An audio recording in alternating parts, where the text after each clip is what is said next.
Sarah Chun walked through the hospital corridors with her head down, just like she had done every day for the past 3 years.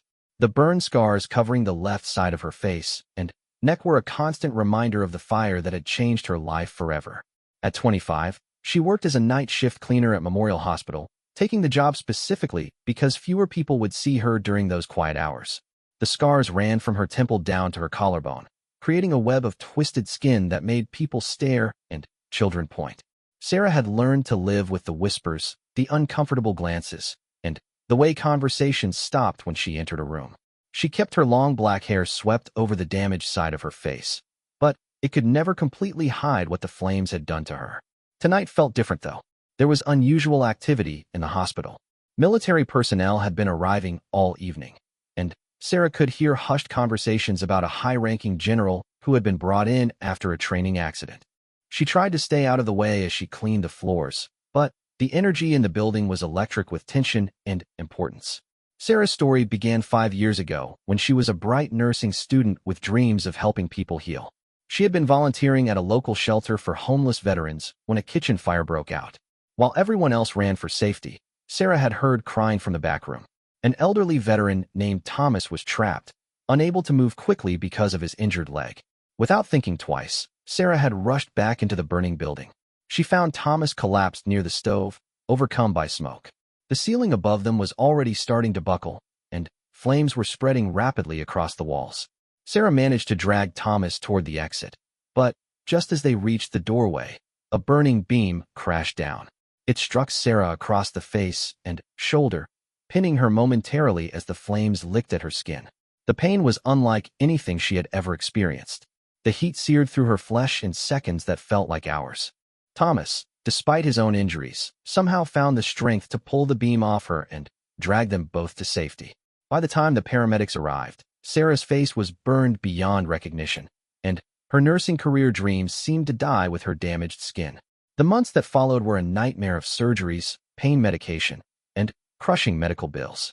Her insurance covered the basic treatment, but the reconstructive surgeries she needed were too expensive. Her family tried to help, but they were already struggling financially. Sarah's father worked double shifts at the factory, and her mother took on extra cleaning jobs, but it was never enough. The worst part was not the physical pain, but the way people looked at her afterward. Her nursing school classmates tried to be kind, but she could see the pity in their eyes. Her boyfriend of 2 years, Marcus, stayed with her through the first surgery, but as the reality of her permanent disfigurement set in, he gradually pulled away. The breakup conversation was gentle but devastating. He said he would always care about her, but he was young and needed to think about his future. Sarah's dreams of becoming a nurse crumbled along with her self-confidence. She dropped out of school and took various jobs that kept her away from public view. The night cleaning position at Memorial Hospital was perfect because it allowed her to work around medicine, even if she could not practice it anymore. She found some comfort in keeping the place clean for the doctors and nurses who were living the life she had once wanted. During her shifts, Sarah often stopped to watch the medical staff work. She observed their techniques, listened to their conversations about treatments, and continued learning even though she was no longer officially a student. The nurses and doctors barely noticed her presence, which was exactly how she preferred it. She was invisible, just another piece of the hospital infrastructure. The elderly veteran she had saved, Thomas, tried to visit her several times after the accident. He wanted to thank her properly and help however he could, but Sarah was too embarrassed by her appearance to see him. She asked the nurses to tell him she was not ready for visitors. Eventually, Thomas stopped coming, but not before leaving numerous messages expressing his gratitude and regret for what had happened to her. Sarah's parents worried constantly about her isolation. They encouraged her to consider therapy or support groups for burn victims, but she refused. She told them she was fine, that she just needed time to adjust to her new reality. In truth, she was afraid that even other burn victims would find her scars too severe, too frightening to look at. The plastic surgeons had done what they could with limited resources, but Sarah's face remained significantly disfigured. The scarring was thick and ropey, pulling at her skin in ways that made normal facial expressions difficult. She had learned to speak clearly despite the tightness, but smiling was uncomfortable and looked unnatural because of how the scar tissue had healed. At work, Sarah had developed a routine that minimized her contact with others. She knew which hallways were less traveled, which elevators were rarely used, and exactly what times the different departments were likely to be empty. She carried her supplies efficiently and worked quickly, like a ghost moving through the building. Some of the kinder nurses had tried to befriend her over the years. Maria, an older woman who worked in the emergency department, always greeted Sarah warmly and sometimes brought her coffee. Dr. Rodriguez, a young resident, had even asked about her background once and seemed genuinely interested in her story. But Sarah kept these interactions brief and professional, never allowing anyone to get too close. The night shift suited her in other ways too.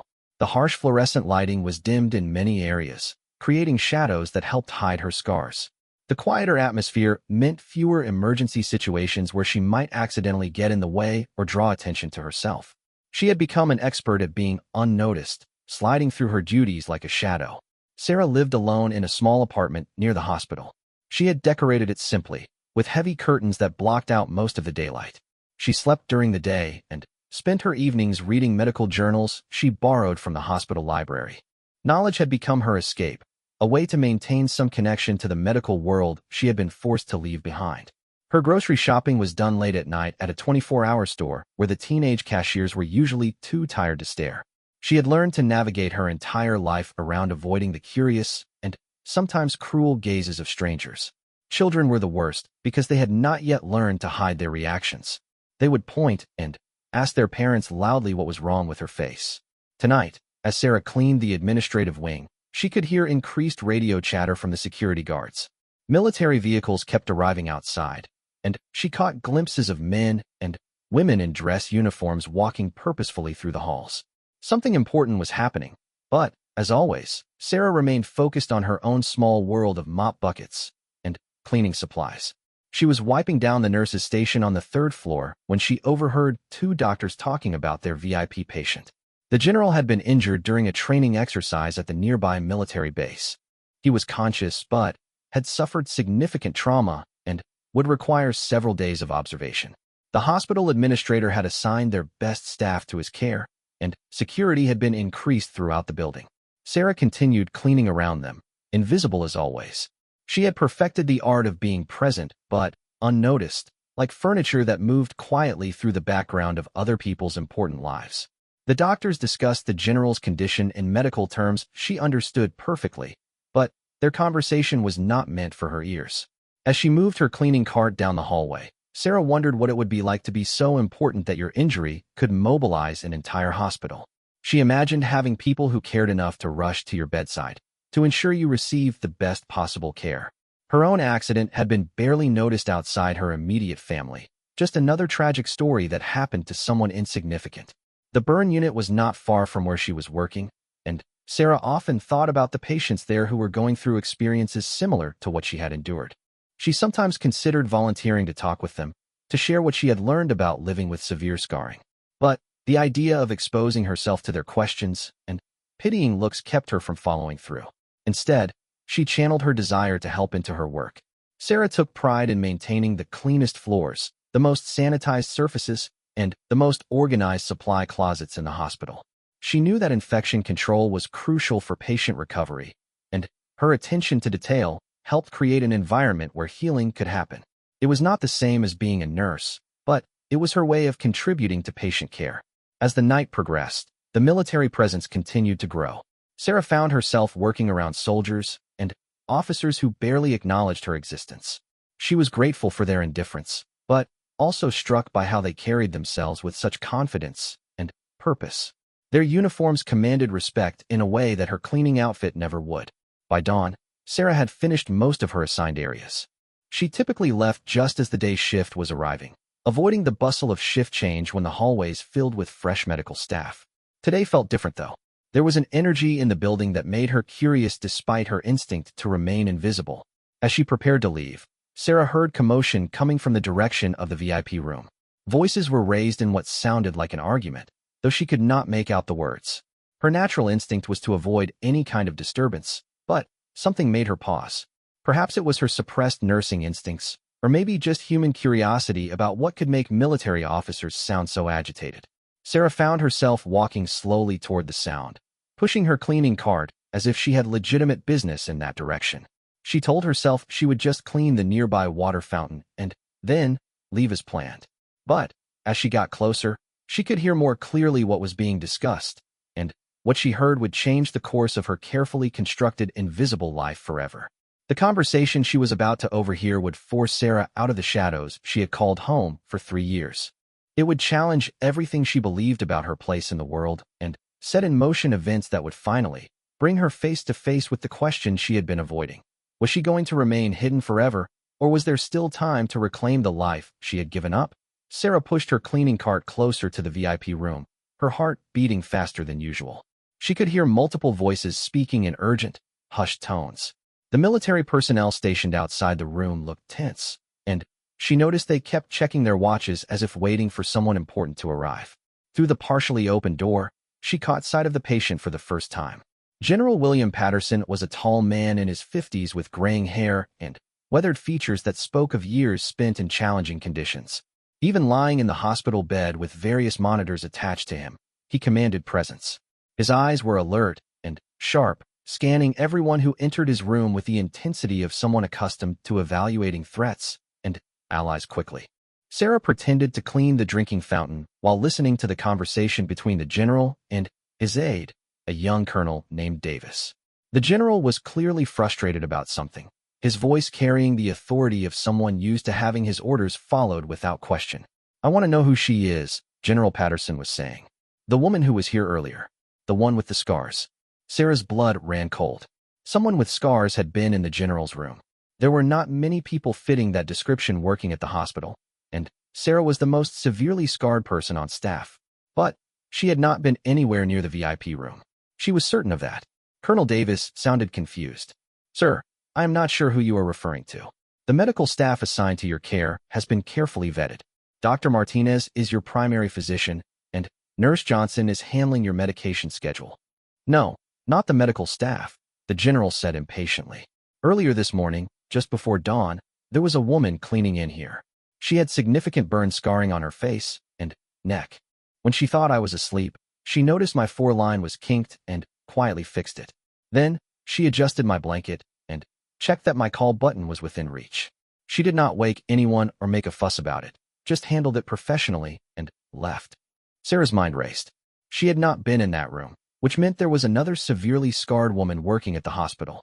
But that seemed impossible. She knew everyone on the cleaning staff, and she was the only one with visible facial scarring. The other possibility was that someone was lying or mistaken, but General Patterson did not seem like the type of man who would fabricate details. "I will ask around, sir," Colonel Davis said. "Perhaps one of the nurses can identify who it was." "Do that," the general ordered. "And I want to speak with her. Someone with that level of scarring who moves with such professional competence has a story. I want to hear it." Sarah felt panic rising in her chest. If they started asking questions about scarred employees, it would not take long for someone to point them in her direction. Her carefully constructed invisible existence was about to be shattered. She quickly finished wiping down the fountain and began pushing her cart toward the elevator, hoping to escape before anyone noticed her. But as she reached the elevator, she heard footsteps behind her. "Excuse me," called a woman's voice. Sarah turned reluctantly to see Nurse Johnson, the woman assigned to the general's care. She was a middle-aged woman with kind eyes and a professional demeanor. "I am sorry to bother you," Nurse Johnson said, "but the patient in room 314 is asking about someone who helped him earlier. He described a woman with facial scarring who fixed his fore. Do you know who that might have been?" Sarah's heart was pounding so hard she was sure Nurse Johnson could hear it. She could lie and say she did not know anything, but the nurse seemed genuinely trying to help, not trap her. After a moment of internal struggle, Sarah found herself nodding slowly. "That might have been me," she said quietly, her voice barely above a whisper. "But I did not go into his room. I would never enter a patient's room without permission." Nurse Johnson looked puzzled. "Are you sure?" The general was very specific about what he observed. He said the woman fixed his foreline and adjusted his blanket. "I did not go in," Sarah insisted, then paused. A memory was surfacing, something she had dismissed at the time. "Wait. Earlier this morning, around 5 a.m., I was cleaning the hallway outside his room. The door was open, and I could see from the doorway that his fore-tube was twisted. She stopped, embarrassed. "You what?" Nurse Johnson encouraged gently. I stepped just inside the doorway and straightened the line. I thought he was asleep. The blanket had fallen off his shoulder, so I pulled it up. I made sure his call button was where he could reach it. But I was very quiet and only stayed for a few seconds. Nurse Johnson smiled. That was very observant and thoughtful of you. The general wants to thank you personally. Would you be willing to speak with him? Terror washed over Sarah. No, please. I am just cleaning staff. I should not have touched anything. I could get in trouble. You are not in trouble, Nurse Johnson assured her. The general specifically wants to commend you for your attention and professionalism. He was impressed. Sarah shook her head vigorously. I cannot. Please do not tell him it was me. I just want to do my job and go home. She rushed into the elevator before Nurse Johnson could respond. But she could see the confusion and concern on the nurse's face as the doors closed. Sarah knew her reaction had only made things worse. Now Nurse Johnson would definitely remember her and would probably report back to the general. During the ride down to the basement where she stored her cleaning supplies, Sarah's mind was spinning. In her 3 years at the hospital, she had successfully avoided any significant attention. She had helped patients in small ways before, straightening blankets, making sure water cups were within reach, quietly alerting nurses to issues she noticed, but always anonymously. She never expected anyone to remember or want to thank her. The basement was Sarah's refuge. It was dimly lit and rarely visited by anyone except maintenance staff. She had a small area where she organized her supplies and could sit quietly for a few minutes before heading home. Today, she needed those minutes to think about what had just happened and what it might mean for her future at the hospital. As she sat on an overturned bucket, Sarah realized that her good intentions had finally caught up with her. She had spent years moving through the hospital like a helpful ghost, making small improvements to patient care whenever she could do so unnoticed. It had been her way of staying connected to the medical field that had once been her dream. But General Patterson had noticed her. More than that, he had been observant enough to remember specific details about her appearance and actions. Military training probably taught him to be aware of his surroundings even when appearing to sleep. Sarah had walked right into a situation she could not control. Her first instinct was to call in sick for the next few days, hoping the general would be discharged and the incident would be forgotten. But Sarah knew that would only postpone the inevitable. If the general was determined to find her, he had the resources to do so. Military personnel were not known for giving up easily. As she walked home in the early morning light, Sarah pulled her hood up and kept her head down. The 20-minute walk to her apartment usually helped her decompress from work, but today her mind was too chaotic for the walk to be relaxing. She kept imagining scenarios where she would be called into the hospital administrator's office or where military personnel would show up at her door. Sarah's apartment building was old and run down, but it was affordable and the neighbors minded their own business. She climbed the 3 flights of stairs to her unit, grateful that she had not encountered anyone in the hallways. Once inside, she locked the door and leaned against it, finally allowing herself to breathe deeply. The apartment was small but clean, with heavy curtains that blocked most of the outside light. Sarah had arranged the furniture to create cozy spaces where she could read or watch television without feeling exposed. The walls were covered with medical textbooks and journals she had collected over the years, a reminder of the knowledge she continued to pursue even though she could not use it professionally. Sarah tried to sleep, but her mind would not quiet down. Every time she closed her eyes, she saw General Patterson's sharp, intelligent gaze. There had been something in his expression when Nurse Johnson described their conversation, not pity or disgust, but genuine interest and respect. That was unusual enough to be unsettling. Most people reacted to Sarah's scars with either obvious discomfort or exaggerated kindness that felt like pity. Very few people looked at her with simple human respect, treating her as a person first rather than a tragedy to be managed. The general's response, as described by Nurse Johnson, suggested he might be different. But, different or not, Sarah was not ready to be seen. She had built her entire life around avoiding the scrutiny and judgment of others. The idea of sitting in a room with a high-ranking military officer and explaining her scars, her story, her current situation, felt overwhelming. What could she possibly have to say that would be worth his time? As the day wore on, Sarah found herself pacing around her small apartment. She tried to distract herself with reading, but she could not concentrate. She attempted to watch television, but every show seemed to feature beautiful, unmarked people living confident lives. Finally, she decided to go for a walk, something she rarely did during daylight hours. The afternoon sun was bright, and Sarah kept her hood up despite the warm weather. She walked through a small park near her building, staying on paths that were less crowded. A few children playing on the playground noticed her and stared, but she had become expert at ignoring such reactions. Sitting on a bench under a large tree, Sarah allowed herself to think about what her life had become. 3 years ago, she had been full of hope and purpose, excited about her future in nursing. The fire had changed everything, but she realized that she had let it change more than just her appearance. She had given up her dreams, her social connections, and her sense of purpose. The woman who had rushed into a burning building to save an elderly veteran was still inside her somewhere. That person had been brave, selfless, and determined to help others. What had happened to her? When had she decided that her scars made her unworthy of living a full life? Sarah thought about Thomas, the veteran she had saved.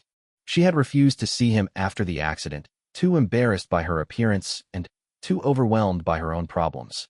But he had tried repeatedly to visit her, to thank her, to offer support. What kind of person saves someone's life and then refuses to accept their gratitude? The sun was beginning to set when Sarah finally returned to her apartment. She had made a decision during her walk, though she was not sure she had the courage to follow through with it. If General Patterson was truly interested in speaking with her, perhaps she owed it to herself to find out why. Maybe it was time to stop hiding from everyone, including herself. That evening, Sarah called the hospital and asked to speak with Nurse Johnson.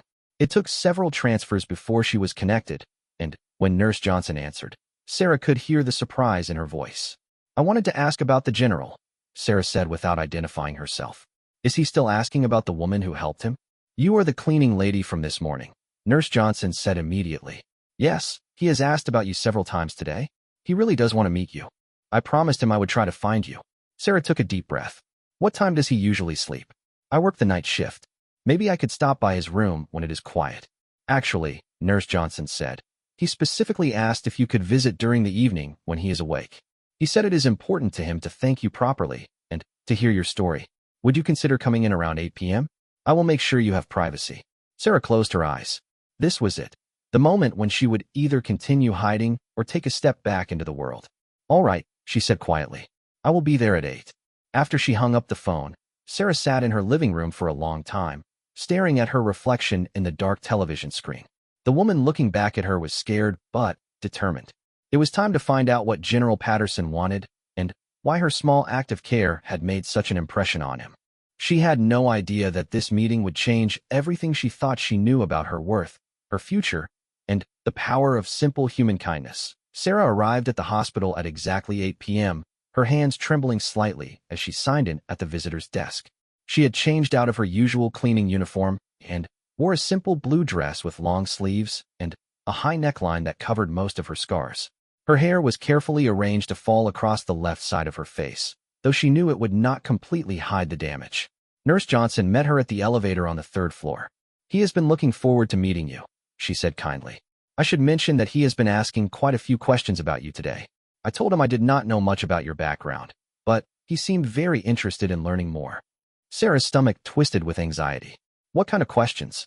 "Nothing inappropriate," Nurse Johnson assured her.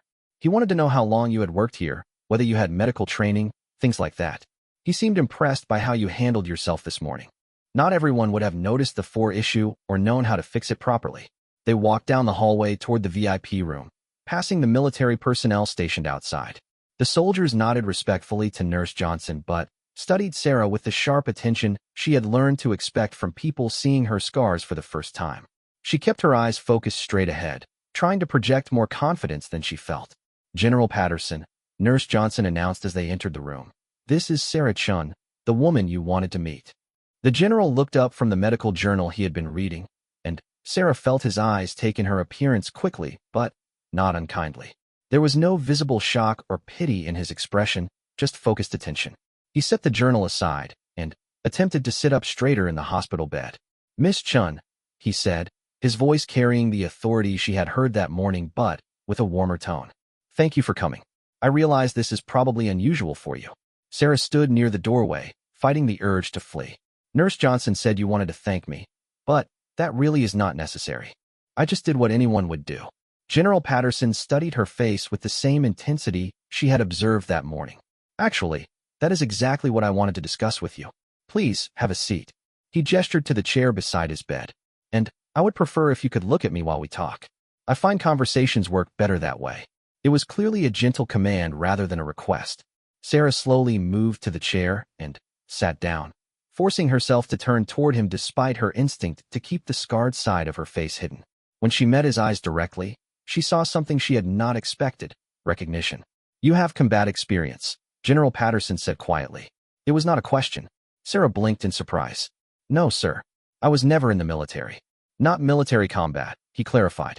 But you have been in a situation where you had to choose between your own safety and someone else's life. And you chose to put yourself at risk. I can see it in how you carry yourself, how you observe your surroundings, how you react to situations that require quick thinking.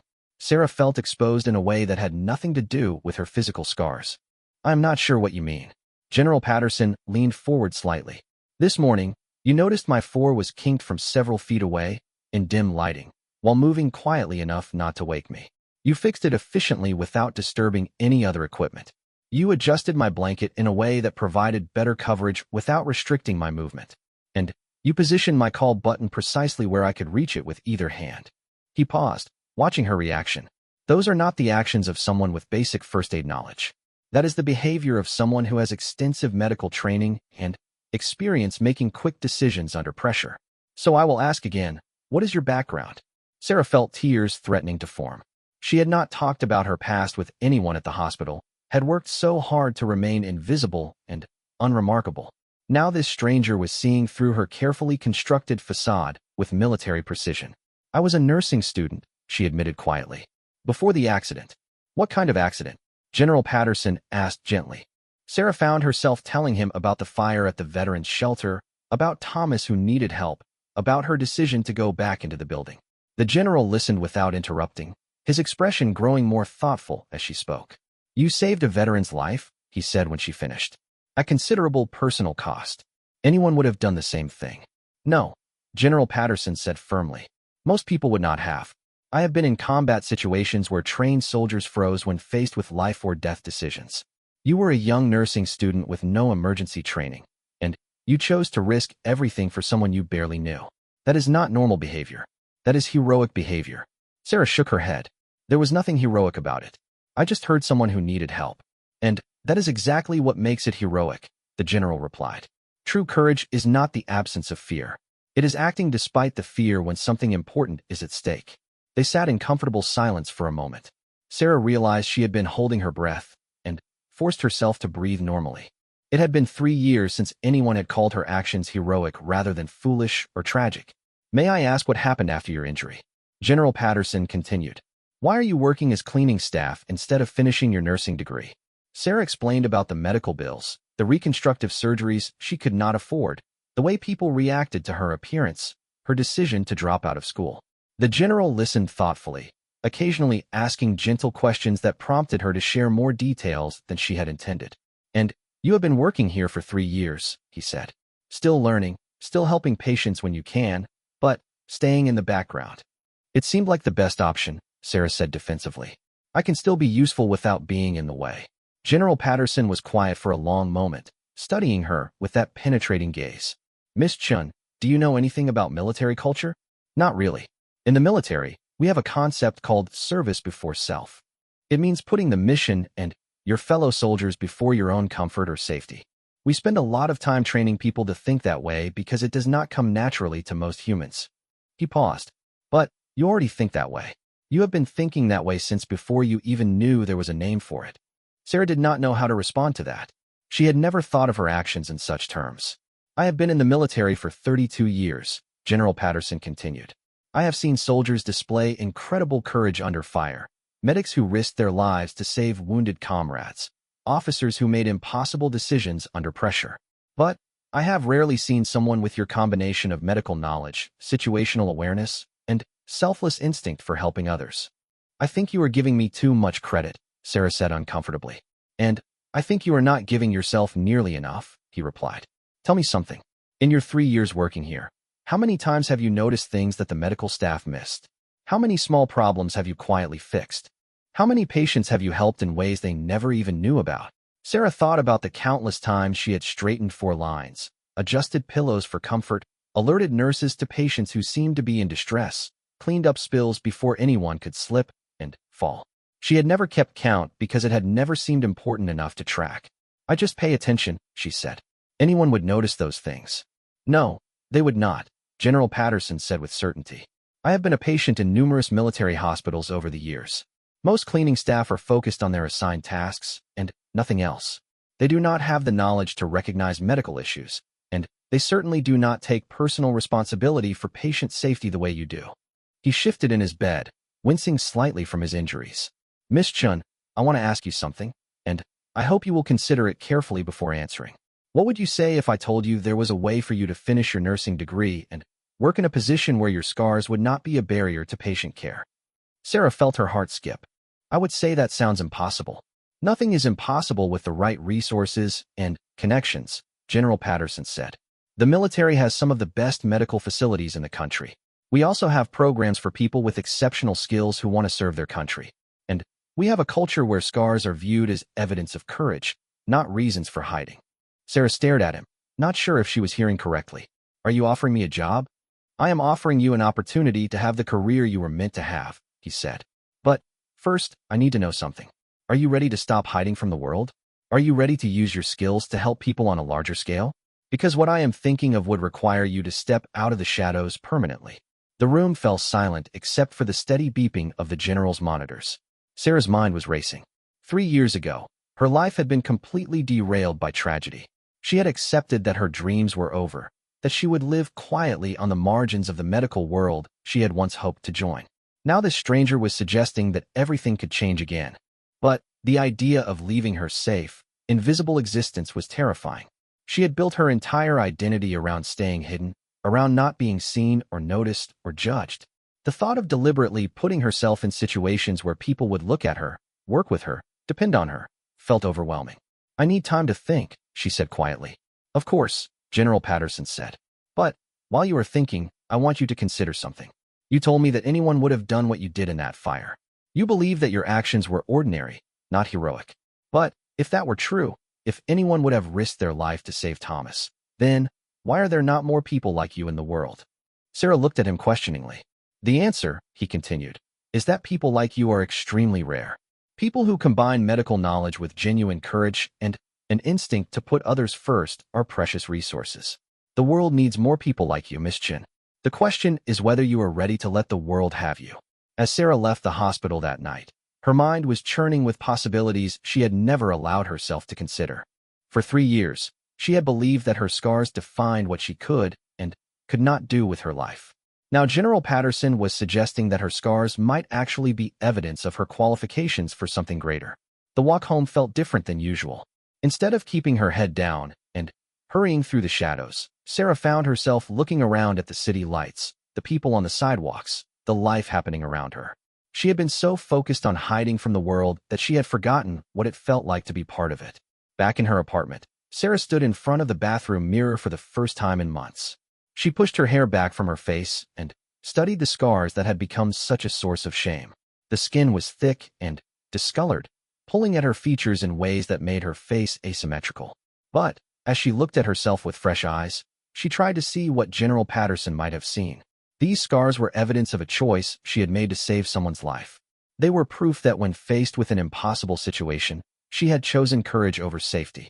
They were not marks of tragedy, but marks of heroism, just as the general had said. For the first time in 3 years, Sarah allowed herself to imagine a different future. What would it be like to work in a place where her scars were viewed with respect rather than pity? What would it feel like to use her medical knowledge professionally again? What kind of person might she become if she stopped defining herself by her limitations and started focusing on her capabilities? The questions were exciting and terrifying in equal measure. Sarah knew that accepting whatever opportunity General Patterson was offering would mean giving up the safe, small life she had built for herself. But she was beginning to wonder if safety was worth the price she had been paying for it. As she prepared for bed, Sarah made a mental note to call the hospital tomorrow and ask when the general would be available for another conversation. She was not ready to give him an answer yet, but she was ready to learn more about what he was proposing. For the first time since the fire, Sarah Chun was thinking about the future with something that felt remarkably like hope. Sarah returned to the hospital the next evening with a mixture of anticipation and nervousness. She had spent the entire day researching military medical programs online, trying to understand what General Patterson might have in mind. What she found both excited and intimidated her. The military offered some of the most advanced medical training in the world, but it also demanded a level of commitment and visibility that she was not sure she was ready for. When she arrived at the general's room, she found him sitting up in a chair by the window rather than lying in bed. He looked stronger than he had the previous evening, and there was an energy about him that suggested he was recovering well from his injuries. "Miss Chun," he greeted her warmly. "I was hoping you would come back. Please, sit down. I have been thinking about our conversation yesterday, and I believe I have a proposal that might interest you." Sarah took the chair across from him, noting that he had positioned the furniture so they could face each other directly. There was no avoiding eye contact this time, and she found that it felt less frightening than it had the night before. "Before we talk about opportunities," General Patterson said, "I want to share something with you. Yesterday, after you left, I made some phone calls. I asked my staff to look into what happened at that veterans shelter 5 years ago." Sarah felt her stomach drop. "Why would you do that?" "Because I wanted to understand the full scope of what you accomplished," he replied. "And what I learned was remarkable. The man you saved, Thomas Mitchell, is a decorated Vietnam veteran who suffered significant injuries during his service. After the war, he struggled with post-traumatic stress and homelessness for decades." General Patterson leaned forward in his chair. "The fire at the shelter was much more serious than you described. According to the fire department report, the building was completely engulfed within minutes. The temperature in that back room where you found Thomas was over 200 degrees. The beam that fell on you weighed nearly 150 pounds. Sarah shifted uncomfortably. She did not like thinking about the details of that night, especially the technical aspects that made her actions sound more dramatic than they had felt at the time. "The fire chief told my aide that in his 30 years of experience, he had never seen a civilian make such a dangerous rescue under those conditions. He said that by all rights, both you and Thomas should have died in that room." General Patterson paused. "But you did not just save one man that night, Miss Chun. Thomas has been clean and sober for 5 years now. He works as a counselor for other homeless veterans. In the past 5 years, he has helped over 300 men and women get off the streets and rebuild their lives." Sarah stared at him in shock. 300. 317, to be exact, General Patterson confirmed. "Thomas told my aide that he decided to get his life together because someone had risked everything to save him, and he wanted to honor that sacrifice by helping others. Every person he has helped can trace their recovery back to your decision to go into that burning building." The magnitude of what the general was telling her was overwhelming. Sarah had spent 5 years focusing on what the fire had taken from her appearance, her dreams, her confidence. She had never considered what it might have given to the world. "Thomas has been trying to find you for years," General Patterson continued. "He wanted to tell you about the program he started, to thank you for giving him a reason to live. When I told him I had met you, he asked me to give you this." The general handed Sarah an envelope with her name written on it in careful handwriting. Inside was a letter from Thomas, along with several photographs. The letter was brief, but deeply moving. "Dear Sarah, I think about you every day. Not just because you saved my life, but because you gave me a purpose. I know you were hurt because of me, and that has haunted me for 5 years. But I want you to know that your sacrifice was not wasted. These pictures show some of the people I have been able to help because you gave me a second chance. They all know your name, and they all consider you a hero. I hope someday you will be ready to meet them and see what your courage has created. With endless gratitude, Thomas." The photographs showed groups of veterans at what appeared to be graduation ceremonies, recovery celebrations, and housing placement events. There were men and women of all ages, all looking healthy and hopeful. At the bottom of each photo, someone had written, "Thank you, Sarah," in various handwritings. Sarah found herself crying for the first time since the accident. Not tears of sadness or self-pity, but tears of amazement at the unexpected beauty of what had grown from her moment of pain. "This is why I wanted to meet you," General Patterson said gently.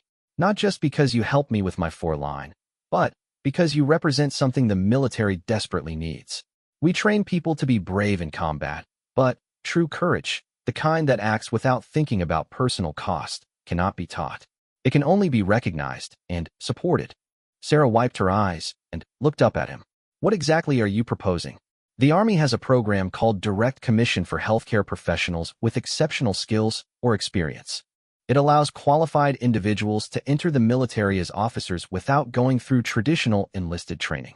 Given your medical knowledge and your demonstrated courage under extreme conditions, I believe you would qualify. General Patterson pulled out a folder from the table beside his chair. I took the liberty of having my staff research the program requirements and gather the necessary paperwork. You would enter as a second lieutenant and be assigned to one of our medical facilities for additional training to complete your nursing certification. The military would pay for your education, provide housing and health care, and give you the opportunity to serve in positions where your skills would be valued. Sarah opened the folder and saw official documents, program descriptions, and contact information. It all looked very real and very official. But my scars. Your scars would be noted in your medical file as evidence of injuries sustained while performing a heroic rescue, General Patterson said firmly. In military culture, scars like yours are worn with honor. They tell a story of courage and sacrifice that would earn you respect, not pity. The idea was both thrilling and terrifying. Sarah had dreamed of finishing her nursing degree, but she had never imagined doing so as a military officer. The thought of wearing a uniform, of being visible and official and important, was completely foreign to her self-image. I would have to leave everything here, she said, thinking of her small apartment, her night shift routine, her carefully constructed invisible life. You would be leaving behind a life of hiding, General Patterson corrected. You would be choosing a life of service and purpose. But, yes, it would be a complete change. The question is whether you are ready for that change. Sarah spent the next hour asking questions about the program, the training requirements, the types of assignments she might receive. General Patterson answered each question thoroughly, clearly having done extensive research into how her specific situation would be handled. There is one more thing you should know, he said as their conversation began to wind down. I am not the only person who has been asking about you. Word of your story has gotten around among the military medical community. There are several commanding officers who are very interested in having you join their teams. How did word get around? General Patterson smiled slightly. Military medical personnel talk to each other, especially when they encounter someone with unusual skills. Your actions this morning were observed by more people than just me. Several of my medical team noticed how you handled yourself, and they have been asking questions. Sarah realized that her attempt to remain invisible had failed more completely than she had thought. People had been watching her, noticing her competence, talking about her abilities. The idea that medical professionals had been discussing her skills rather than her scars was a revelation. I need time to think about this, Sarah said finally. It is a bigger decision than I was expecting. Of course, General Patterson agreed. But I hope you will not take too long. The military moves quickly when it finds someone with your qualifications. I would hate for you to miss this opportunity because you were too cautious to seize it. As Sarah prepared to leave, General Patterson handed her another envelope. This contains contact information for Thomas and for several of the veterans he has helped. They have all asked to meet you when you are ready. I think hearing their stories might help you understand the true impact of your choices. Walking home that night, Sarah felt as though she was seeing the world with completely new eyes. The street lights seemed brighter, the sounds of the city more vibrant, the possibilities for her future more expansive than they had been in years. She was carrying not just General Patterson's proposal, but also the knowledge that her sacrifice had created something beautiful in the world. Back in her apartment, Sarah spread the military documents across her kitchen table and began reading through them carefully. The program General Patterson had described was real and comprehensive. She would receive full pay and benefits while completing her nursing certification, then be assigned to a military medical facility where she could gain experience in various specialties. The more she read, the more she realized that this was not just a job offer. It was a chance to reclaim the life she had given up 5 years ago. It was an opportunity to use her skills in service of something larger than herself, to work in an environment where her scars would be viewed as evidence of character rather than disability. Sarah pulled out her laptop and began researching military medical facilities, reading about the types of work military nurses performed, looking at photos of medical personnel in uniform. For the first time since the accident, she allowed herself to imagine wearing professional clothing again, working in a clean, modern medical environment, having colleagues who respected her expertise. The idea was still frightening, but the fear was beginning to feel less like panic and more like anticipation. Sarah realized that she had been so focused on protecting herself from judgment and rejection that she had forgotten what it felt like to have goals, ambitions, dreams worth pursuing. She picked up Thomas's letter and read it again, studying the photographs of the veterans he had helped. These people existed because she had made a split-second decision to run back into a burning building. Her moment of pain had created years of healing for others. If that was not worth celebrating, what was? As the night wore on, Sarah found herself thinking about the woman she had been 5 years ago, confident, determined, full of hope for her future in medicine. That woman was still inside her somewhere, buried under layers of shame and fear and self-protection. Maybe it was time to let her out. Sarah went to her bathroom mirror and looked at her reflection again.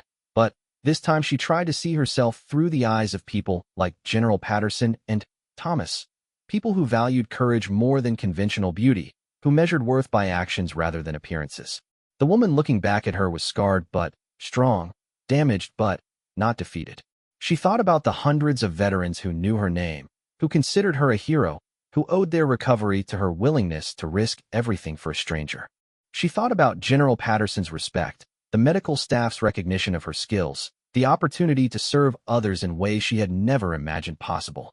For the first time in 5 years, Sarah Chun began to believe that she might be ready to step out of the shadows and into the light. The decision was not made yet, but the foundation for it was being built, brick by brick, with each new understanding of who she really was and what she was truly capable of accomplishing. 3 days later, Sarah stood outside the Veterans Administration building downtown, clutching Thomas's letter in her hand. She had called the number he provided and arranged to meet him at his office, where he worked as a counselor for homeless veterans. After 5 years of avoiding this moment, she was finally ready to face the man whose life she had saved. The building was busy with people coming and going, veterans of various ages seeking services, social workers, medical personnel, and volunteers. Sarah noticed that many of the people around her bore visible signs of their service: missing limbs, scars, wheelchairs, service dogs. For the first time in years, she did not feel like the most damaged person in a room. Thomas was waiting for her in the lobby, and she recognized him immediately despite the changes 5 years had brought. He was healthier now, clean-shaven, and wearing a pressed shirt with an identification badge. His eyes, which she remembered as hollow and defeated, were now bright with purpose and energy. "Sarah," he said, rising from his chair with tears already forming in his eyes. "I cannot believe you are really here." They hugged awkwardly at first, then more warmly as the initial nervousness faded.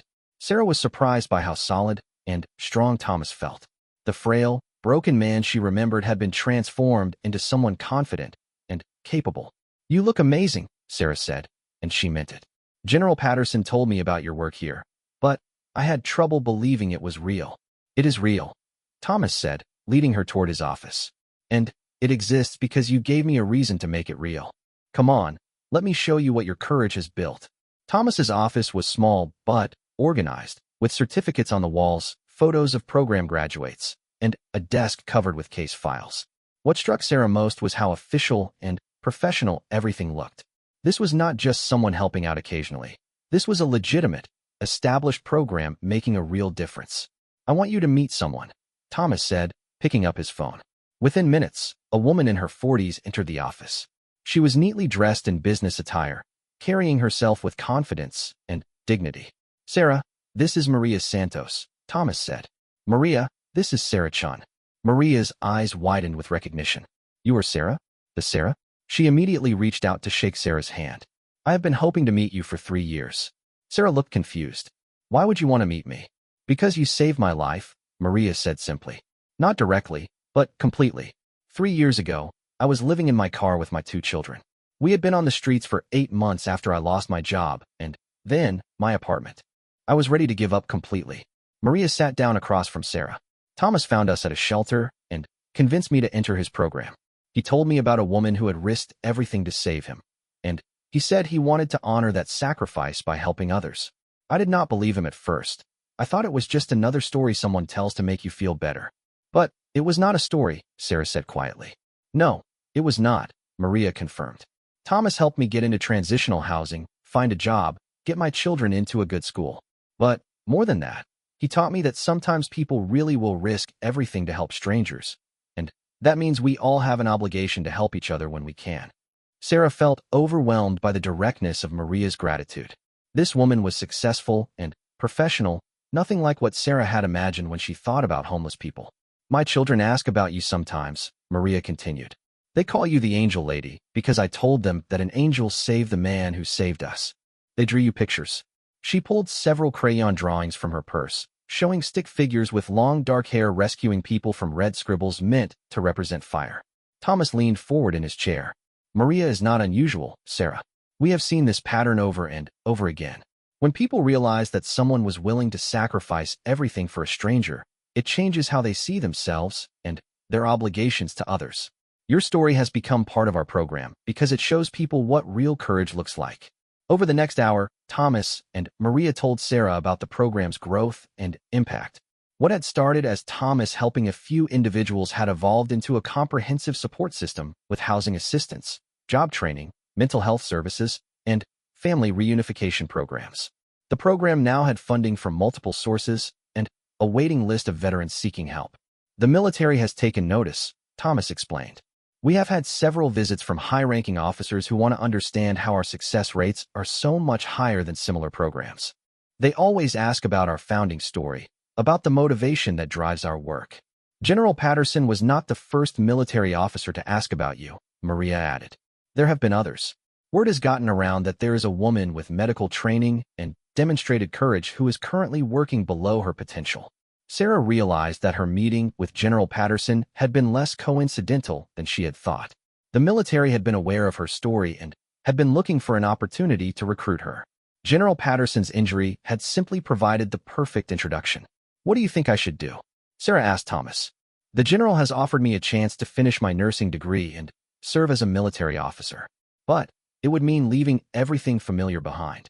Thomas was quiet for a moment, considering his words carefully. 5 years ago, you made a decision that saved my life and changed the trajectory of hundreds of other lives.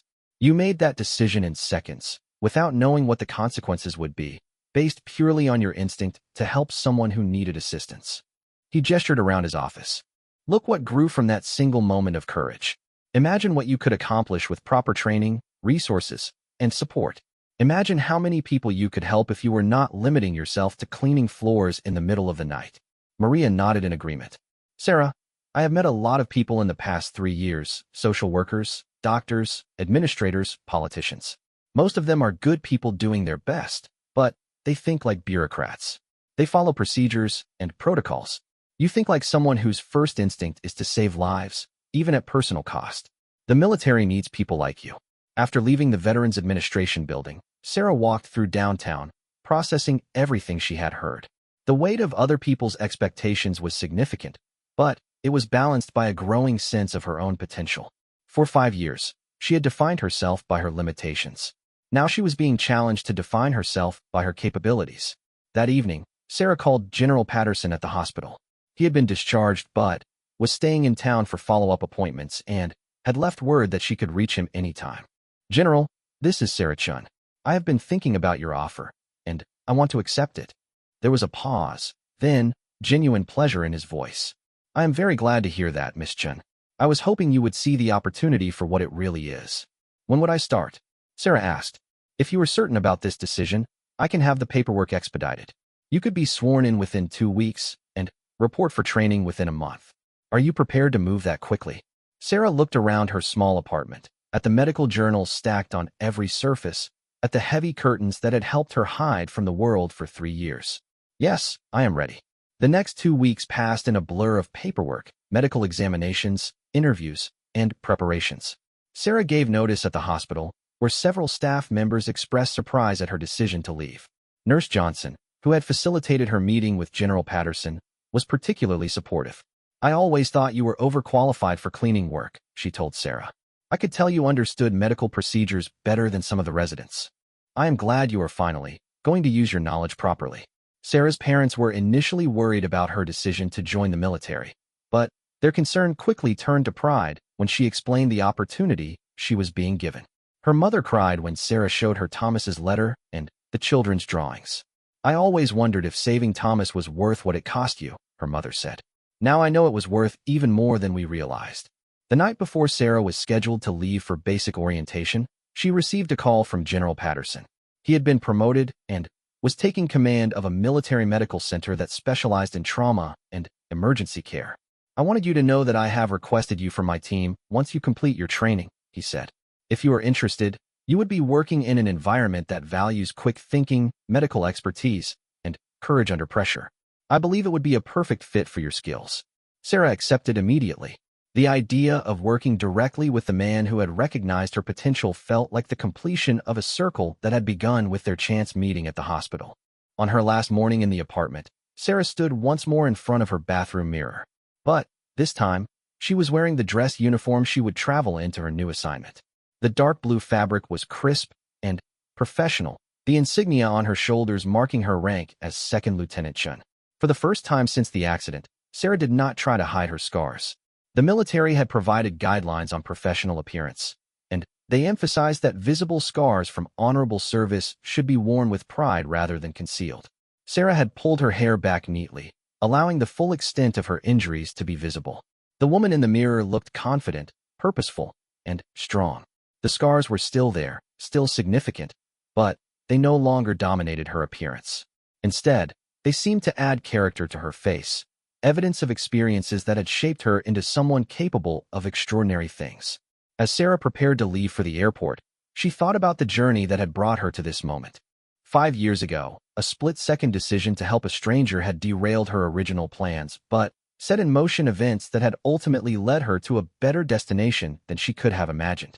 She was no longer hiding from the world or from herself. She was no longer defining her worth by other people's reactions to her appearance. She was no longer limiting her dreams to what seemed safe and manageable. Second Lieutenant Sarah Chun was ready to serve her country, to use her skills in service of others, and to discover what she could accomplish when she stopped hiding her light under a bushel. The woman who had once rushed into a burning building to save a stranger was finally ready to let the world see who she really was. The taxi arrived to take her to the airport, and as Sarah locked her apartment door for the last time, she realized she was not just leaving her old life behind. She was finally stepping into the life she was meant to live. Her scars had become her credentials, her tragedy had become her triumph, and her greatest loss had led to her greatest opportunity. General Patterson had been right. True courage could not be taught, only recognized and supported. Sarah Chun had always been a hero. Now she was finally ready to act like one.